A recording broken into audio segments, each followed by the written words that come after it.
All right, so this is fun because here we are at the final speaker for today on Saturday's event. And John just asked me, he says, what happens if I go over? I said, I don't care. I won't be here. I'll be out there. So John Lott, if anybody's going to go over, this is the guy you want to go over. All right. You all know who he is. John Lott, War Gun Control Myths is the topic. Of course, author and researcher, president of the Crime Prevention Research Center at crimeresearch.org. And I'm going to add one more. He's a national treasure, and he is a tremendous source of information for my radio show and other radio programs and everybody in this room. And give it up for John Lott.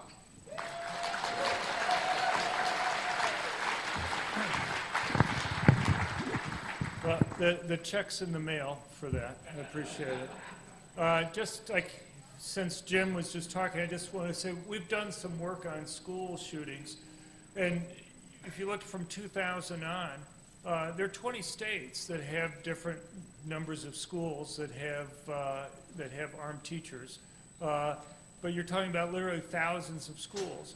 And yet, over that whole period of time, there's not been one attack where anybody's been wounded or killed at a school where teachers are armed during school hours. You know, all the attacks that have occurred, all the changes in the number of attacks have occurred in those schools where they're not allowed to do it. So anyway, just one little factoid to hold out there. Now, I don't know if you guys can see the PowerPoint. Is it up? Going? Okay, there we go. Anyway, I've been asked to kind of give a talk, and I'm going to do what I normally do, and that is give you some data. I don't know, you guys have had a whole day of speeches, so I'll try not to make this too heavy for you. But one of the things I wanted to talk about to start out with is a new report that we put out a couple weeks ago that you may or may not be familiar with. And when I was at the Department of Justice, one of the tasks that I had was to go and look at the FBI active shooting reports. And I'd done some work on this even before I went to the Department of Justice. You know, you constantly hear about the politicization of the FBI and the Department of Justice. I can't go and talk generally about the FBI or the Department of Justice, but I did have a lot of interaction with the people who are doing data type stuff. And I have to tell you, I've been using FBI data for 40 years, but I've gotten to the point where I honestly don't know if I can trust most of what they put out. So anyway, we continued looking at these active shooting reports after I left the Department of Justice. And if you look at the period of time, so just so you know, active shooting cases are cases where a gun's fired in public, not part of some other type of crime like a robbery or a gang fight over drug turf. Could be anything from one person being targeted and missed all the way up to a mass public shooting. And over the 9 years, from 2014 through 2022, the FBI claims that there were 302 of these active shooting attacks, and 14 of them were stopped by law-abiding citizens with concealed carry permits. So they're saying it's about 4.6% of the cases. Now, how did they get this data? What the FBI does is they go and do news searches. They do Google news searches of all things. And they hired some academics down at Texas State University, literally giving them many millions of dollars. They gave this program something like $61.5 million just from the Department of Justice. They do other things. I don't know how many millions they spent on putting this data together. All I know it's in the many millions. And they won't tell you how much they spent on it. So we've only spent a few $1,000s. We don't have, I mean, I wish our budget was $1 million, let alone, so we don't have those types of funds. But literally, with just a few $1,000s, and so I make no claim that we've gotten all the cases there. Rather than 14 instances where a concealed carry permit holder has stopped an attack, we find 157. Now, a lot of that, most of that is just cases that they've missed. Some of it are cases that they've misclassified. So, for example, You have the December 2019 shooting at the White Settlement Church near Fort Worth, Texas, where a man came into a church, started shooting up, killed 2 people, and a permit holder fatally shot the attacker, ending the attack. They classified the individual as a security guard. When I was at the Department of Justice, I actually talked to him. He said, look, the minister just made anybody who had a concealed carry permit automatically an honorary security guard, but they didn't get paid. There was no extra training required. They don't even keep track of who had permits that day. In fact, they could only tell me that they guessed there was maybe about 18 to 20 of the parishioners that had permits. So this guy definitely picked the wrong church to go into at the time. But, you know, so anyway, so rather than 4.6% of the cases, I'd argue you're talking about 40% of the active shooting cases are stopped by somebody who's legally carrying a gun. That's a pretty huge difference that's there. But one of the arguments that I had when I was at, so you can see just our numbers compared to theirs, one of the arguments I had when I was at the Department of Justice is that, look guys, if you're talking about law-abiding citizens stopping these attacks, you just can't look at all these attacks. You have to look at places where they were allowed to carry the gun versus places where they weren't allowed to go and carry the gun. And, you know, gun-free zones, you can't expect law-abiding citizens to go and carry in places where they're not allowed to do so, and so you don't expect them to stop those attacks. So if you just look at the numbers for 2022, and I'm more, I believe we have a more complete set of cases in the later years than the earlier years that are there. They say it's about 6% of the attacks are stopped. We say it's 41.3%. But then if you separate out gun-free zones from places where people were allowed to carry, in those places where they were allowed to carry, it was 63.5%. So that's obviously much higher. So there are lots of stuff that people have said about the New Mexico ban on concealed carry. I just want to kind of deal with one part that I'm kind of an expert in, and that's kind of the data. You know, the amazing thing is if you read Grisham's statement, she's saying, you know, we got to protect people. Having more guns causes more danger out there. And she mentions 3 cases where young kids have been killed in road rage incidents, which are horrible cases.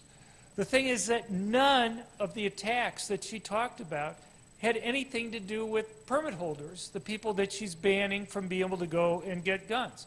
And I'll just give you one simple fact here, and that is, if you look at the 3 years from 2019 to 2021, they have about 45,000 concealed carry permit holders in New Mexico.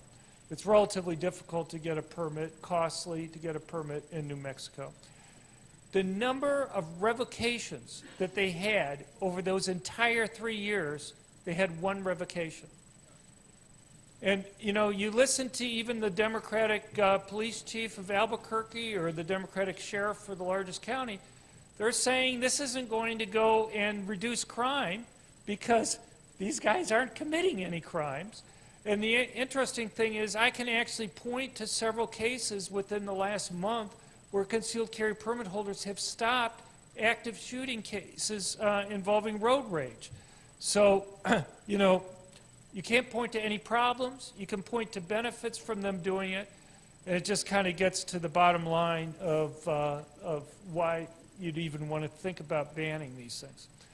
Now, one of the things that you just see constantly, in fact, Biden and Kamala Harris were just making comments on this Friday when they were instituting their new executive office for gun violence, is the claim that guns are the leading cause of death of children. And that's false in many different ways. You know, a lot of people concentrate on 18, 19 years old people. Let me just go through a couple numbers really quickly. And then what I think are the most important things. If you define a child as somebody under age 18, and you look at motor vehicle deaths or firearms deaths, But firearms deaths, if you're counting homicides, suicides, and accidental deaths, so that's kind of the burnt orange line there, you can see that motor vehicle deaths are higher in each of these years, 2019, 2020, and 2021. Suffocations are actually even higher. The thing, there's lots of problems I want to go into, but one problem is, I don't know if you realize this, I know I've talked about this in past years, but there's a difference between homicides and murders. Homicides are murders plus justifiable homicides. It's not clear to me why you want to lump together, let's say, a woman who defends herself against a serial rapist who breaks into her home at 2 a.m. in the morning versus a robber who goes and murders somebody in the course of a robbery that's there. What the grade, they don't have the data, unfortunately, for 2021, but you can see if you were to go and have murders rather than homicides, how that reduces it even further. But there's a more important problem that's here. Why do they push this? The reason why they push this is they want you to believe that if we can just get rid of guns, we can save all these kids' lives that are there. But, okay, well, we've tried this in places around the world. We've tried it in the United States. So one thing is, how about reducing murders? Well, we tried banning handguns in Washington, D.C. and Chicago. What happened to murders? They went up, okay? They've tried it. Anybody who's read my books knows that every place in the world that's tried to ban either all guns or all handguns, every single time murder rates have gone up. You'd think out of randomness, once or twice, if guns really on net were bad, you'd see it go down or at least stay the same. And yet every single time it goes up. And so, and there's a simple reason for that. And that is when you go and you ban guns, it's going to be the most law-abiding good citizens who turn in their guns, not the criminals. And to the extent, you may take a few guns away from the criminals, but if you're primarily taking guns away from law-abiding good citizens relative to criminals, you're making it relatively easier for criminals to go and commit their crimes. Well, how about suicides? Well, again, you can look at the same data. What happened to suicides when they banned handguns in Washington, D.C. and Chicago? Well, was there a drop in firearm suicides? Yeah, there was some drop in firearm suicides, and that's what the public health people look at all the time. I look at total suicides, and what you find is that total suicides just didn't change. Again, you know, people have read like the 3rd edition of More Guns, Less Crime or whatever. You already know all this stuff that's there. But, you know, the thing is, you can look at other countries where they banned all guns, and you just don't see any change in total suicides.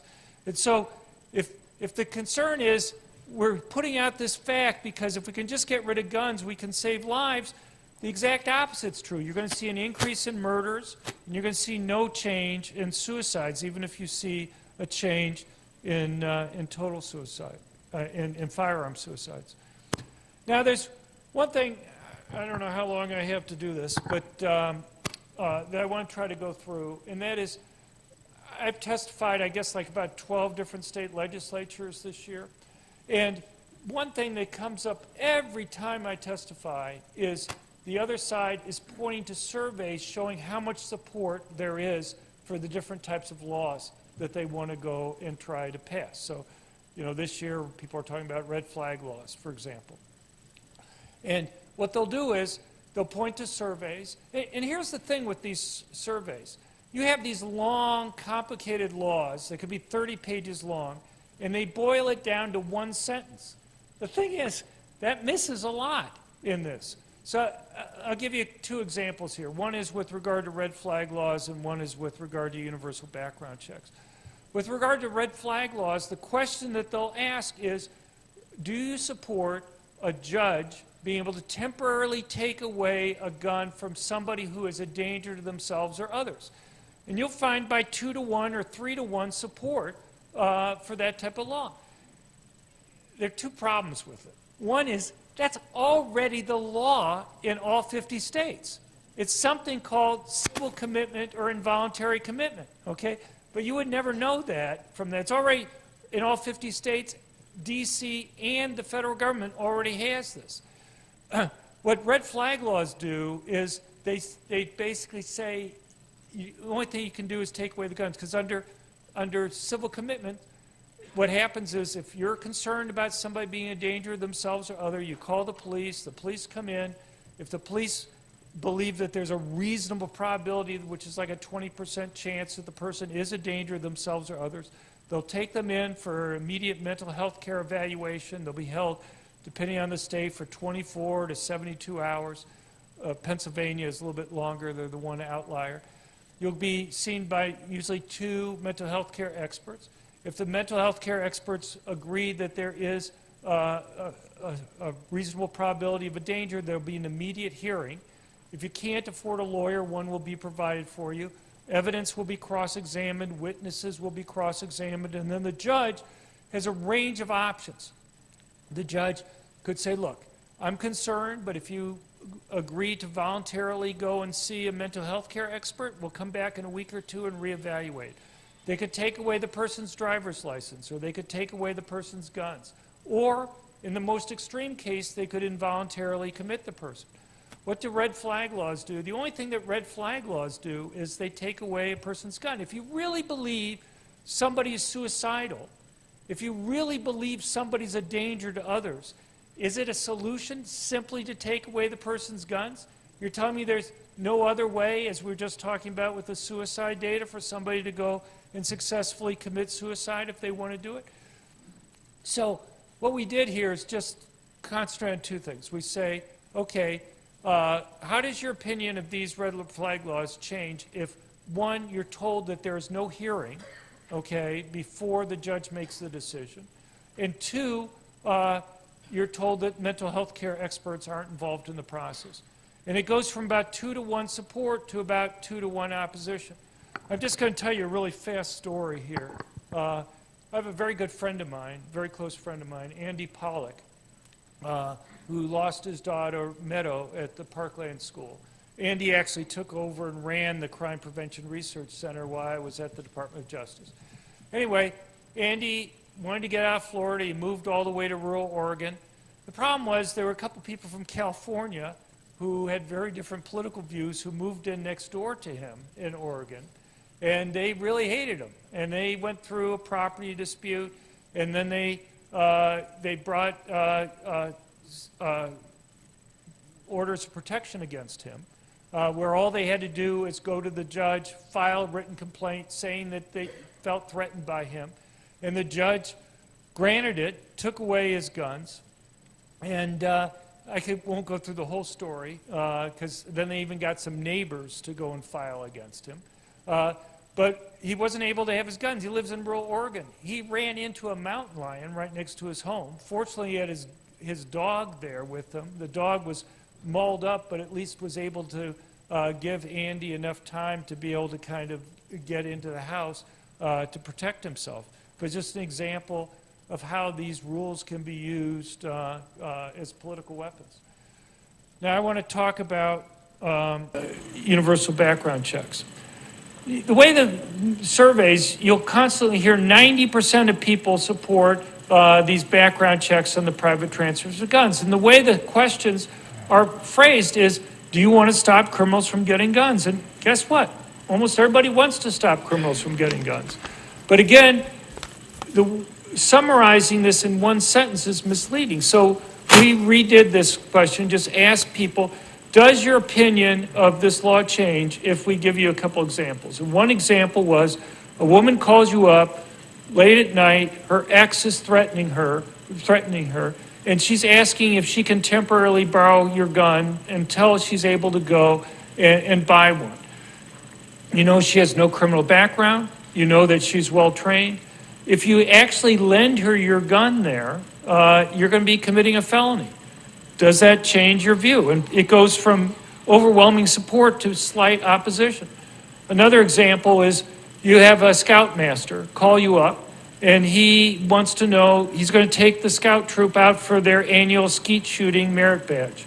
And he wants to know, can he borrow one of your shotguns to go and help train the kids? If you lend him your shotgun without going through a background check to be able to lend it to him, you'd be committing a felony. Does that change your view on it? And people go from overwhelming support to actually opposing it then. There's one last one that I'll do. I got other things I could do, but I know I'm over time. So NPR and PBS had a survey recently where they were asking people, do you support gun rights or do you support gun safety rules? And I don't know. And by 2 to 1, people support making people safer over gun rights. You know, I was just talking to people out there. You know, you look at the DC project, they say protecting gun rights. I think that's a mistake. So what we tried to do is to ask people, try to rephrase the question to make it clear that people on both sides want to claim that they're safety. I know the media wants to go and say gun safety advocates versus gun rights advocates. Look, you know me, I don't make Second Amendment arguments. I leave that to Alan, Gottlieb, and others to go and make those types of arguments that are there, and there's a role for them doing it. It's not what I do. To me, I look at the data, I try to figure out what makes people safe. I'm not interested in guns per se. I'm interested in what they can do in order to try to make people safer that's there. That's what motivates me in the research that I try to do. And so if you change that, you actually get things that are statistically tied there in terms of it. Now, I just want to say one last thing. I hope you guys will sign up for our email list. How many people get our emails that we send out? Well, most people. Keep your hands up if you think it's beneficial there. Okay, everybody pretty much the same. So you guys who don't, look, we try to go and do this research, but it doesn't do us any good to go and put out the data and the research that I'm talking about here if you guys don't know what it is. So if you guys could sign up for it, it doesn't cost you anything. You don't have to pay anything for it. You get it for free, but you can go to our website at crimeresearch.org, or you can sign up at our booth out there, and we'll put you on the list that's there. But I really appreciate your time, and I appreciate Mark not pulling out the hook to get me off here. And I had other slides that I could have gone through, but I appreciate the time. Thank you very much.